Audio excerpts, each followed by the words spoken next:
คุ้มนะทั้งร้านคุ้มนี่อ๋อดำๆหน่อยๆเหรอย่าให้เราทั้งเด้อโอ้พี่น้องโอ้ข้างข้าวมันนอนพี่น้องนี่พี่น้องย่างขึ้นแบบนี้เลยสูงว้าไปเมื่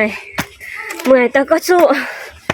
น้องมาต่อ EP 2เด้อวังกี้นี่ไปถำปลาเสื่อมเนาะพี่น้องเนาะมามื้อนี้มาถำยังบ่ดอนทำชามาถำสร้างเด้อพี่น้องถำนี่กะถ้าตู้ก็บ่เคยมาจากเถื่อเด้อพี่น้องเด้อเดี๋ยวเฮาไปเบิ่งข้างในกันพี่น้องว่าข้างในจะเป็นแบบใดเนาะพี่น้องเนาะถำเขาเจ้าก็ใหญ่ๆพี่น้องเบิ่งปุ๊โอ้เดี๋ยวจะตู้จะให้เบิ่ง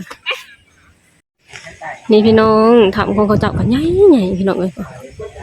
อันนี้คือทางเขาเด้อนี่เอาวะไหววะเอาคันบังเบงไปไหวเนาะพี่น้องไปเดี๋ยวเราเข้าไปข้างในกันให้กีฬาคือเอาค่ะฮะมาจะลงมาแล้วท่านไอเอาเพราะว่าพ่อเขาบอกว่าหัวขึ้นโลกเอาคือมาเลย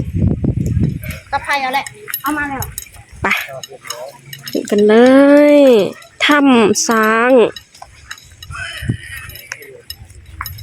ป้าแดดพี่น้องเลยแดดคักแดดแน่มีช้างเผือกด้วยนี่อันนี้คือช้างเผือกไปเข้าไปกันเลยพี่น้อง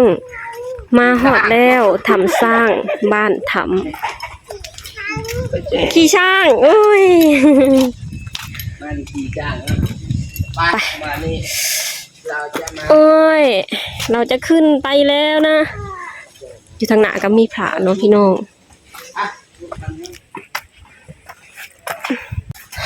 ไปพี่น้องทางขึ้นจะเป็นแบบนี้เลยป้าตัวเมื่อยเติบอยู่เด้นี่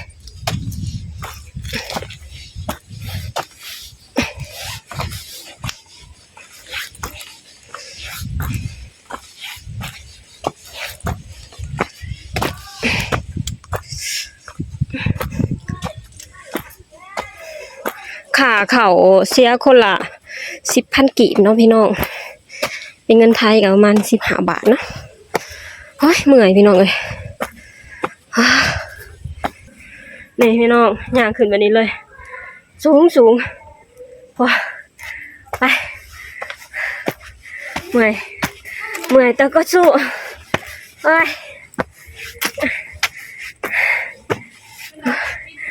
เมื่อยวันละเนี่ยโอ้ยอันนี้ก็สวยคือกันเด้พี่น้องสวยคนละแบบพี่น้องเอ้ย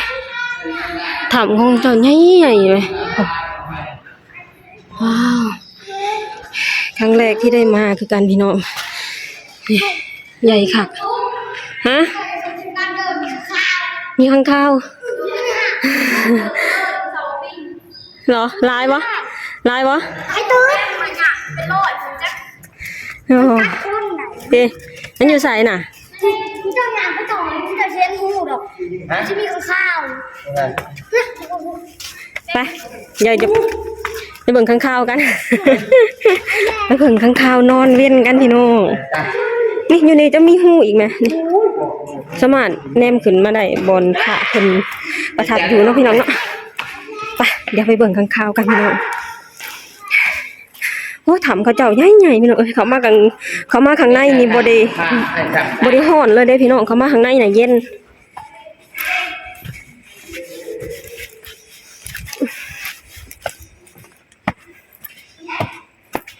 เย็นมาลูก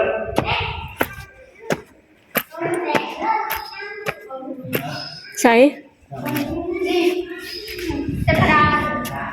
นี่ทุกทีทุกคู่มีให้ไว้ทุกคู่มีให้นี่คุ้มนะทั้งร้านคุ้มนี่อ๋อดำๆหน่อยๆเหรอย่าให้เราทั้งเด้อโอ้พี่น้องโอ้ข้างข้าวมันนอนพี่น้องใช่ในของหนูนี่ก็ไปปิ้งเด็ดร้ายอันนึงข้างข้าวนอนย่านเด้ข้างข้าวนอนไปเนี่ยอยู่ถึงว้าว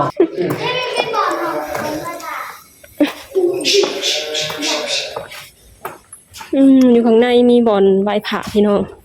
นี่อยู่ข้างในมีบ่อนไหว้พระสวยอยู่ได้พี่น้องเข้าไปไหว้พระกันไปออกมาให้เพิ่นมาตุกแล้วโดนทางข่าวได้ไปตุกใช่คนอยู่ได้เทิงนี่แหละแถมมีอยู่นี่นี่วะ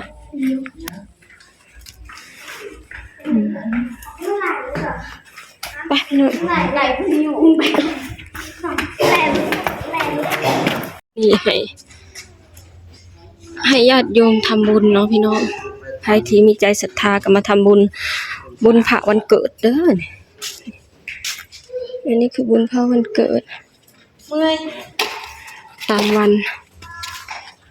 ไปขึ้นไปข้างบนกันดิฉันอยู่บนฟ้า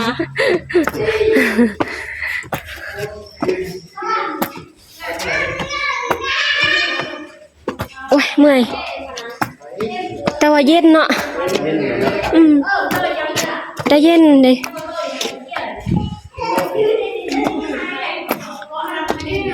เพิ่นก็จะมีการบูรณะเนาะพี่น้องมาสร้างพระให้คนกราบไหว้เมื่อยเติบหนึ่งอยู่ได้นี่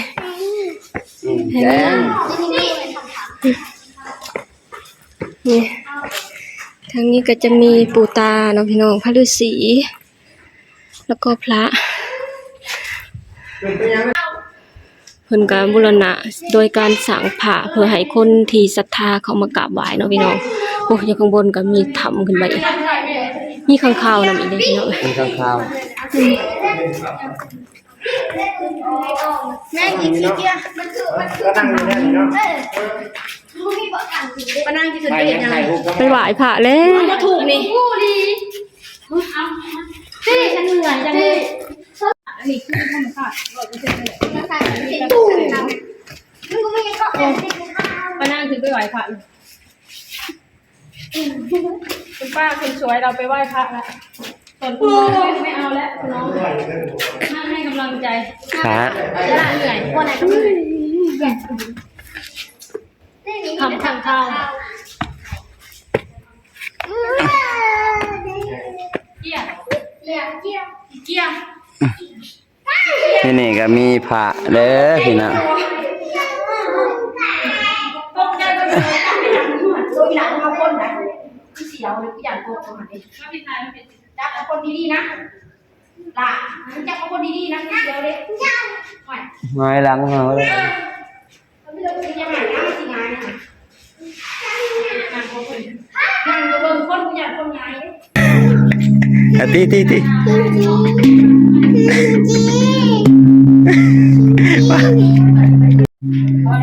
พอแล้วลูกป้าคนน้อยตีคองพี่น้อง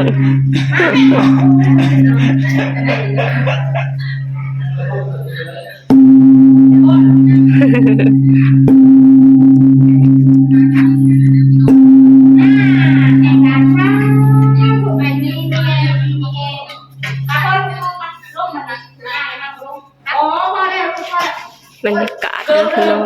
เอาเกิดมาแล้วเด้อมาเจอวันนี้ไม่ต้องการเอาเนื้อนี่แหละจบลง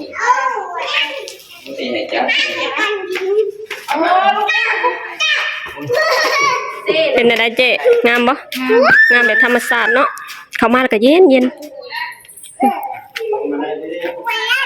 เมื่อมันเนี่ยโอ้ยันเด้โอเคพี่น้องพากันมาหอดต่อถึงมามื้อนี้มา2ทีเลยทั้งถามปลาเสื่อมแล้วก็อันนี้คือถามสร้างเนาะมากะงามพี่น้องแต่ละบ่อนก็งามแตกต่างกันไปเนาะพี่น้องบ่อนี้ก็งามแบบธรรมชาติบ่อนี้ก็งามแบบธรรมชาติเนาะพี่น้องเนาะมามื้อนี้คือว่าคุ้มพี่น้องไปแต่ละสถานที่มีแต่ละสถานที่งามๆเลยพี่น้องพอมากะรู้สึกแบบว่าคุ้มเนาะพี่น้องเมื่อยก็คุ้มเนาะพี่น้องเนาะสตูก็จะแนะนำให้พี่น้องพากันมาเที่ยวเด้อทั้งทำสร้างแล้วก็ทำปลาเสื่อมเนาะพี่น้องมีแต่สถานที่สวยๆเนาะพี่น้องเนาะโอเคพี่น้องสำหรับที่นี่สตูเองก็จะขอจบลงตรงนี้กันเด้อฝากให้พี่น้องกดไลค์กดแชร์กดติดตามในช่องสาวติ๊กแชนแนลเด้อสบายดีสวัสดีค่ะเบิ่งแทนไปไหน งามพี่น้อง